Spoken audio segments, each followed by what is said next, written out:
শিবের চার প্রহরের পূজা যথাক্রমে দুধ, দই, ঘি এবং মধু দিয়ে স্নান করাতে হয় এবং যে সমস্ত মন্ত্র উচ্চারণ করতে হয় তা হচ্ছে নিম্নরূপ।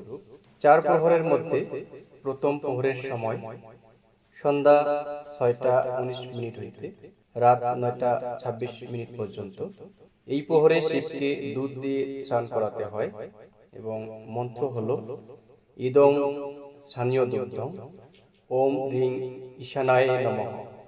দ্বিতীয় প্রহরের সময় রাত ৯টা ২৬ মিনিট হইতে রাত ১২টা ৩৪ মিনিট পর্যন্ত এই প্রহরে শিবকে দই দিয়ে স্নান করাতে হয় এবং মন্ত্র হল ইদং স্থানীয় দধি ওম রিং অঘরায় নমঃ।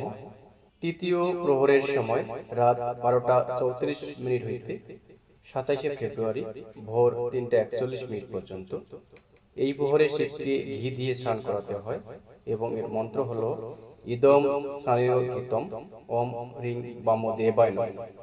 চতুর্থ প্রহরের সময় ২৭শে ফেব্রুয়ারি ভোর ৩টা ৪১ মিনিট হইতে সকাল ৬টা ৪৮ মিনিট পর্যন্ত এই প্রহরে শিবকে মধু দিয়ে স্নান করাতে হয় এবং এর মন্ত্র হল ইদম স্থানীয় মধু ওম রিং সদ্যজাতায় নমঃ।